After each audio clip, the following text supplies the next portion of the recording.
Morning, Coach. Thanks for taking the time. We'll get started right away with Bo and then Dave. Hey, Coach. Morning. There are all these numbers that suggest that play action is one of the most efficient things that an offense can do, and specifically under center play action. What makes that so difficult for the defense? Well, anytime that you put the defense in a bind, you put players in conflict between playing the run and also playing the pass. You create an advantage for the offense. It's a lot easier to pass rush on third down when you know it's a pass. It's a lot easier to play the run if you don't have to defend the pass. So it's probably that. I don't know that quarterback under center really means a whole lot. You can run effective play actions from shotgun. There's a lot of teams in the league that run almost exclusively shotgun, and most of the runs out of shotgun. But if you do have a good run game and is forcing linebackers to step up and safeties to be in the box, it isolates corners a little bit more, and it also opens up space behind linebackers.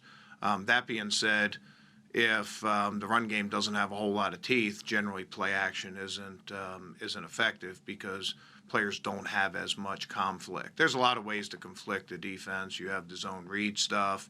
You have a lot of the jet motions and the eye candy that offenses give. But run-pass conflict is probably about the oldest conflict in the book when it came to a defensive player. Dave and then Jimmy. Hey, Jim, speaking about defensive conflict, you guys have seen Jalen Hurts now in practice for a couple weeks. His skill set, both running the ball and throwing, how much stress can that put on a defense? Yeah, he does have a good skill set for running, which is not unusual in our league. It's a little bit different in training camp, obviously, to play a guy like that, but also not be able to hit him. That creates a little bit more difficult situation because there's a lot of times that he's really a running back, but you're trying to stay away from him, and same thing with scrambles and stuff like that. Really, at this point in camp, we're not planning we don't change our calls for Carson, for Nate, or for Jalen. We're just sort of rolling. We're trying to take care of us on defense and rolling through our calls and trying to get us ready. We really don't take into account what the quarterback is. We're more down in distance and game situation as opposed to, what quarterback. And most of the time I don't even look up until, the ball's getting ready to snap to notice what quarterback is in the game. But again, anytime that you can, put stress on the defense and conflict on the defense, you're dropping in the zone, but all of a sudden the quarterback's scrambling. That presents a problem for the defense. They hand the ball off, but then the quarterback pulls it and he's on your perimeter. That creates conflict for the defense. And, Jalen certainly has those abilities. Jimmy and then Paul. Hey, Jim. After getting Duke Riley in here in season last year and now getting a look at him in the first few weeks of camp, what are some ways that you think he can help your defense? Well, he helped last year. He was out there in a bunch of our short yardage situations and our 4 linebacker situations and, did a good job every time he was on the field. He was ready to play a more expanded role if we had injuries and, he had been forced to. But I'd sort of put Duke in the same category as T.J. Edwards. Both of those guys. One guy was an undrafted free agent. Another guy was, acquisition partway through the season. As the year went on, both guys, provided quality snaps for us, and their knowledge of our scheme and everything sort of increased throughout the season. Duke's got great speed. He's not the biggest linebacker in the world, but he does have good movement skills and good speed. And, he's not in a situation where he's trying to learn the defense during training camp. He was learning sort of in the middle of last season. But, you can see him, sort of, present his skill set a little bit more clearly when it's not the middle of the season and you're just preparing for a specific opponent, and you're also trying to prepare guys that you're expecting to play in the game. So he's had a good training camp so far. Paul, and then Chris. Jim, you've used Avonte in a variety of roles in the 2 years he's been here.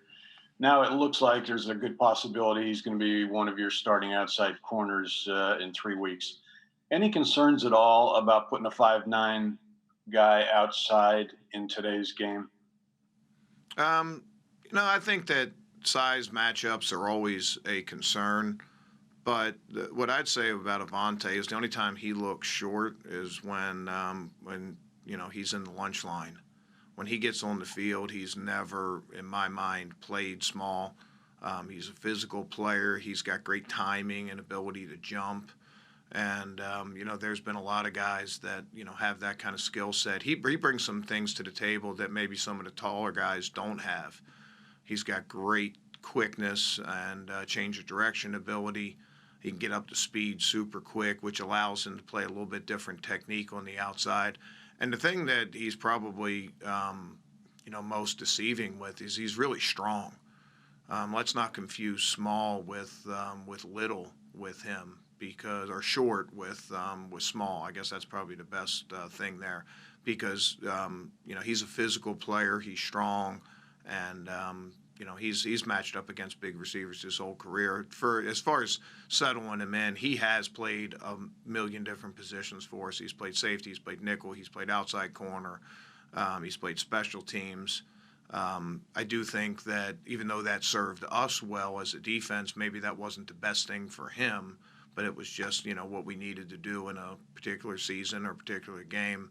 And he's been settling in at the outside corner. He still has that skill set that he can go inside, but we have guys like Cravon and Nikel Roby that are playing a lot of nickel snaps in there. And, Avonte's available to do that if he has to, but he's been able to concentrate more on the outside corner. Same thing with safety. He could go in and play safety, but I think he's going to benefit from the focus of just staying at a position. Chris, and then Nick. Hey, Jim. How would you assess the job that Davion Taylor, Shaun Bradley, and Dante Olson have done so far, especially being rookie linebackers? Yeah, I think that last part is the important part of the question. Rookie linebackers is always a difficult situation. Linebackers and safeties, they're the people that have the most on their plate when it comes to scheme. So in a typical fashion, you draft a safety or a linebacker, and you have a whole season of phase 1, phase 2, or full off season, phase 1, phase 2, phase 3, and mini camp, and then a full training camp and 4 preseason games.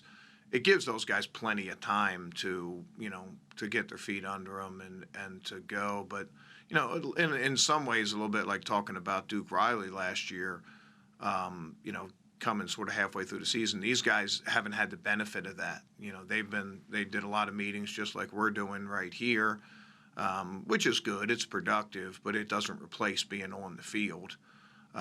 We can have scrimmages and we can have shoulder pad practices, but it doesn't replace that, live game speed, that those guys need. So I'd probably throw our linebackers and our safeties all in the same basket. All those guys are making good, steady progress. They have a lot on their plate, not just with defense, but with special teams. And all those guys have shown some really good things in training camp so far. It's just a matter of being up against the clock and how quickly they can have complete command, not just mentally, but then command physically to be able to go in and play the position for us. Been very impressed by those guys, though. It's a tough situation, but they've handled it really well. Go ahead, Nick. Hi, Jim. You talked, I think it was last week, about certain positions being tougher to, kind of get up to speed than others, like linebacker, safety. You have some young guys in those spots. Anybody that's really kind of jumped out at you, surprised at you, that surprised you so far? No, I don't think anything has really been a surprise as far as where we are right now. Number one is I don't want to read too much into a particular practice. So whether it's a surprise, good or bad, if a guy has a great day or a down day, we want to take the long game. We want to take a long approach and play the long game with those guys. And, a little bit like looking at at a graph, they're going to have ups and downs, but if they can maintain that good steady rise, that's what we're really looking for with those guys.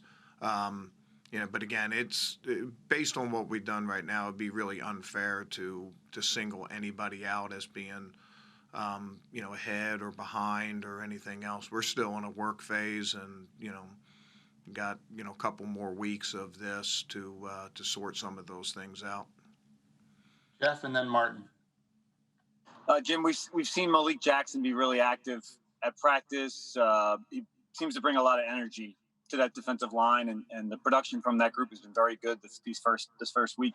Malik said last week that maybe he has a little something to prove.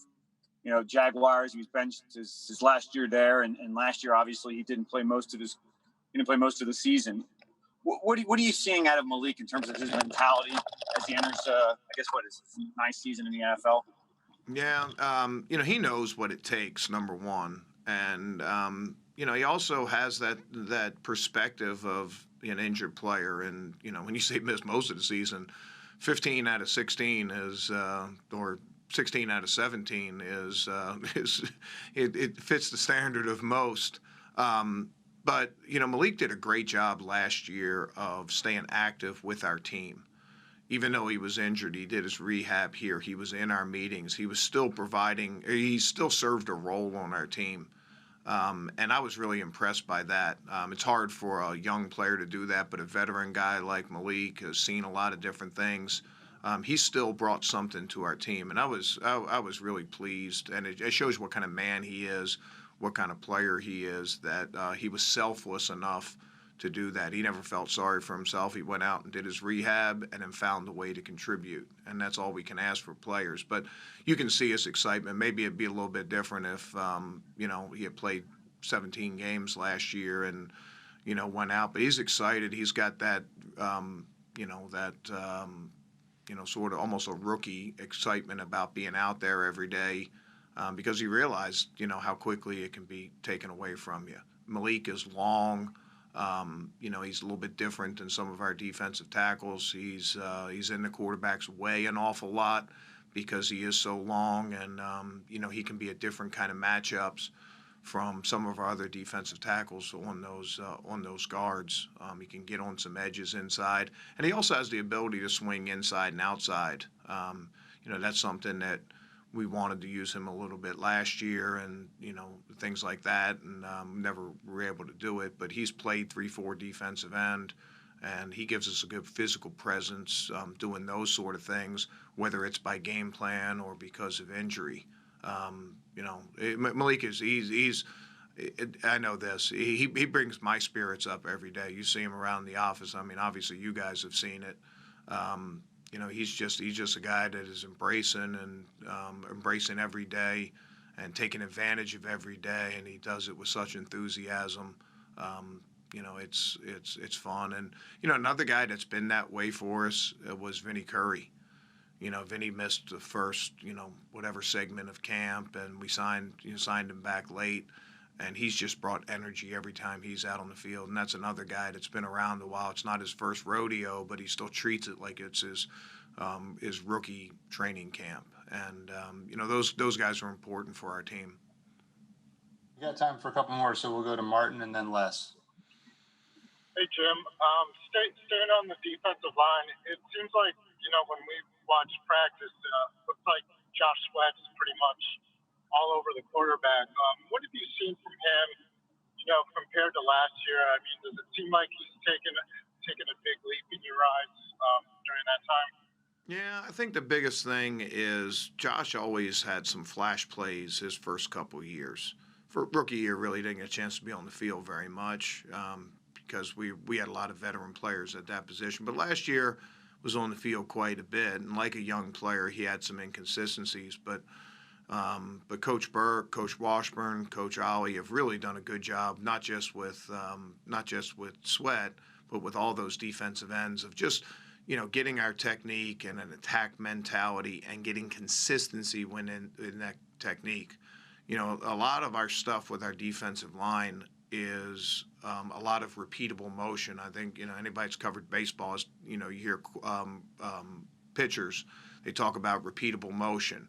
And the guys that have a repeatable motion are consistent around the strike zone. The guys that don't, they can throw a wicked pass and get a wicked pitch and get a strikeout, and then can't find the strike zone after that. And Josh is making really good strides toward that, having a repeatable motion at defensive end, and it looks the same all the time. And that consistency has shown, and as a result, I think his production has shown a little bit more. Let's be careful about reading too much into,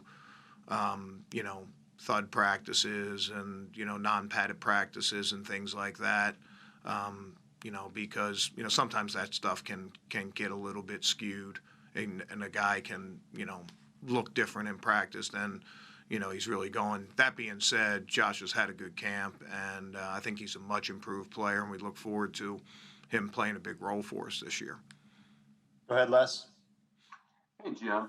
I came into camp thinking I would see Sidney Jones and Avonte Maddox kind of fighting it out for that outside corner spot. I just see Sidney with the bucket hat watching every day. I know that's not his fault, but is he in the running at all here?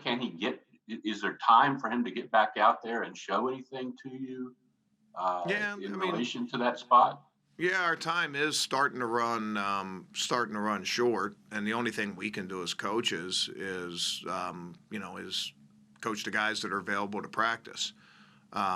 Sid's into it. He's done a good job of staying up and everything else, and when he hasn't been able to practice, but as coaches, guys that are on the field are the guys that are getting the reps, and the guys that are, available and doing those kind of things. And just unfortunately, he hasn't been there for this last, week or so. There's still time, but, time is starting to creep in on us. We're less than 3 weeks from our opener right now. Okay. Thanks, Coach. Thanks, everybody. Okay. I got that baseball analogy in there for you guys.